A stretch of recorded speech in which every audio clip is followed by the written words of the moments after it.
ferons sans remettre en cause notre compétitivité. Il n'y a en réalité pas de partage et pas de redistribution possible s'il n'y a pas en amont de l'activité et de la production sur notre territoire. Cette exigence nous conduira également à demander une contribution exceptionnelle aux Français les plus fortunés, afin d'éviter des stratégies de défiscalisation des plus gros contribuables. Et puis enfin, cette fois-ci dans la durée, nous lutterons résolument contre la fraude fiscale et contre la fraude sociale, y compris en sécurisant les cartes vitales pour éviter le versement indu d'allocations.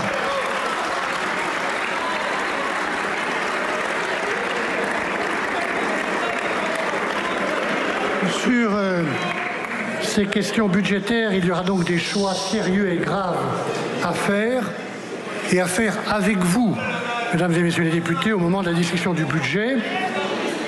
Le projet de loi de finances qui est préparé en extrême urgence. Jamais un Premier ministre n'a été contraint par aussi peu de temps pour présenter un budget.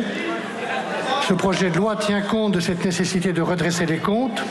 Et dans ce cadre, je souhaite que le Parlement, comme c'est son rôle, débatte, ajuste, améliore.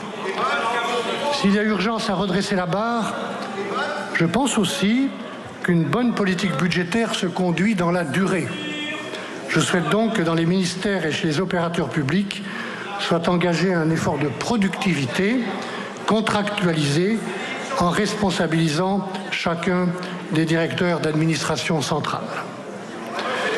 Mesdames et messieurs les députés, il y a une autre épée de Damoclès, tout aussi redoutable, celle de la dette écologique.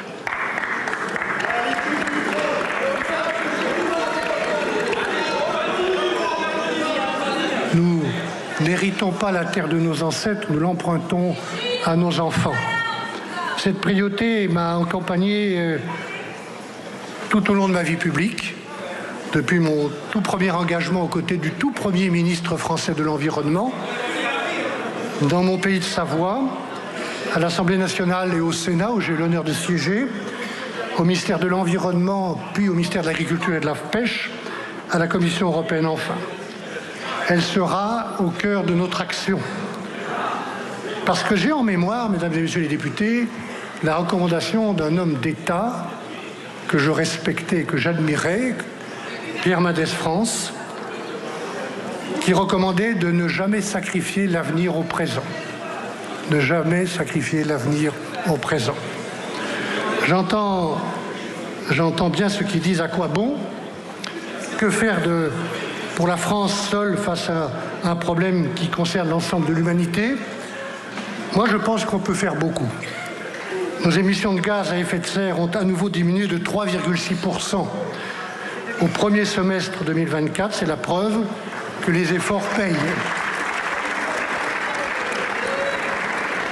Nous pouvons et nous devons faire plus pour lutter contre le changement climatique et prévenir tous les risques de plus en plus nombreux et violents qu'il porte en lui. Préserver la biodiversité, encourager l'économie circulaire.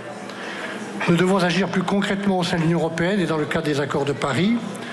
Et nous devons valoriser les initiatives des communes, de nos régions, des départements, de tant d'entreprises et de tant d'associations.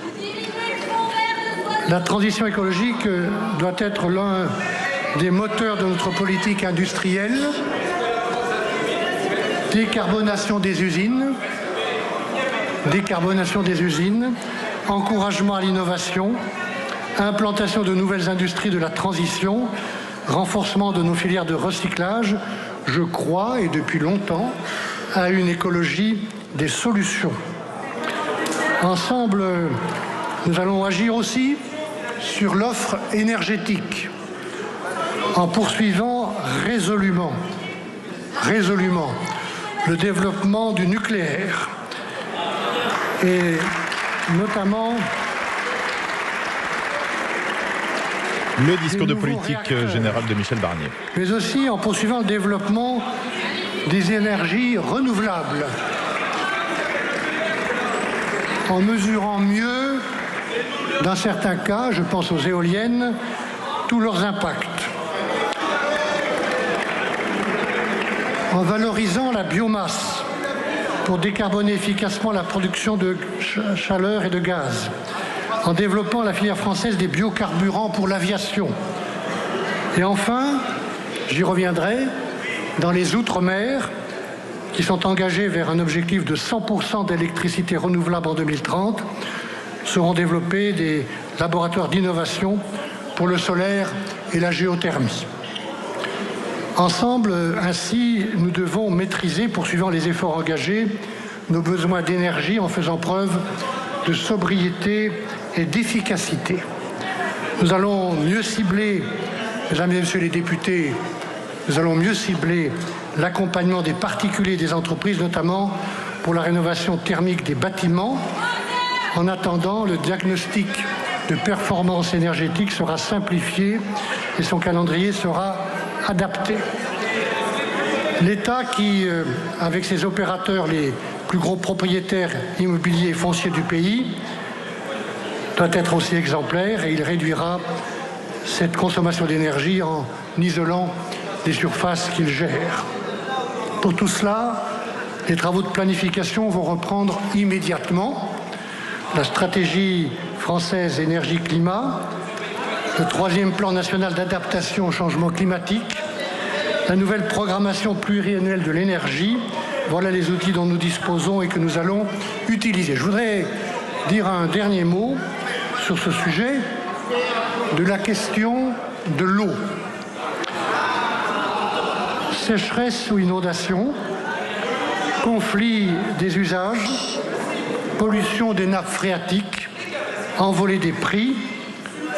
Nous sommes 60 ans après la toute première loi sur l'eau de 1963 et je pense que, en prenant en compte les travaux et les réflexions engagées ces dernières années, le moment est venu de consacrer aux enjeux stratégiques liés à l'eau une grande conférence nationale pour agir.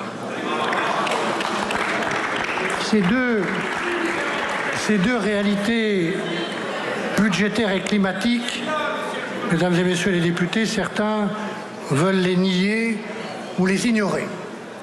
D'autres les subissent ou se contentent de les commenter. Et moi, je pense que mettre la tête dans le sable ou se lamenter, ça n'a jamais permis d'avancer. Il n'y a pas de fatalité aussi longtemps qu'il n'y a pas de fatalisme. Et moi, je pense que les hommes et les femmes politiques que nous sommes n'ont pas le droit en ce moment d'être fatalistes. Je suis convaincu que nous pouvons trouver un chemin de réalisme et d'action qui passe partout par le contrat plutôt que par la contrainte et qui nous permette pas à pas de reconstruire la confiance. Madame la Présidente, Mesdames et Messieurs les députés, regardons bien avec lucidité, et je vous prie de croire que c'est mon cas, à la place où je me trouve, devant vous, regardons bien avec lucidité le moment politique où nous sommes. Les élections législatives ont abouti début juillet à une Assemblée nationale divisée comme jamais elle ne l'a été depuis 1958. Aucun parti politique n'y a la majorité absolue à lui tout seul, ni avec ses alliés. C'est le choix des Français et c'est la réalité de votre Assemblée.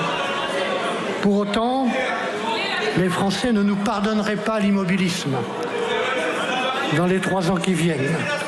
Ils nous demandent des réponses urgentes à quelques grandes questions. L'accès rapide aux soins de qualité, près de chez soi. Comment vivre de son travail et de sa retraite dignement? Comment améliorer les services publics? Comment assurer la sécurité dans mon quartier ou dans mon village? Pour répondre à ces questions, dans le contexte politique particulier où nous sommes, nous avons besoin d'une nouvelle méthode. D'abord, nous avons besoin d'écoute, de respect et de dialogue. Écoute, respect et dialogue entre le gouvernement et le Parlement. je demanderai à mon gouvernement de s'appuyer davantage sur le travail parlementaire. Propositions de loi, amendements, recommandations des commissions d'enquête ou d'information, évaluation des politiques publiques. Cela vaut, mesdames et messieurs les députés, évidemment, pour les groupes ici à l'Assemblée nationale ou au Sénat, dont certains membres sont désormais membres du gouvernement et que je remercie pour leur soutien. Cela vaut aussi pour tous les autres groupes. Je souhaite qu'il y ait moins de textes et qu'il y ait plus de temps pour en débattre. Je suis également...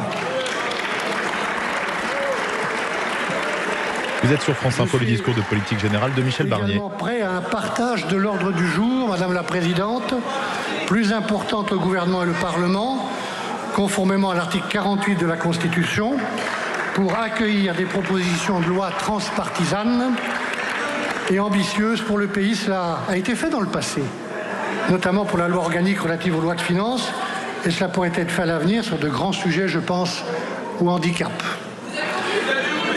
Écoute, respect à l'égard de toutes les forces politiques et de toutes les sensibilités politiques à l'Assemblée nationale et au Sénat. Je l'ai dit dès le premier jour, nous écouterons et nous respecterons chacune et chacun d'entre vous, même si ce respect n'est pas toujours réciproque.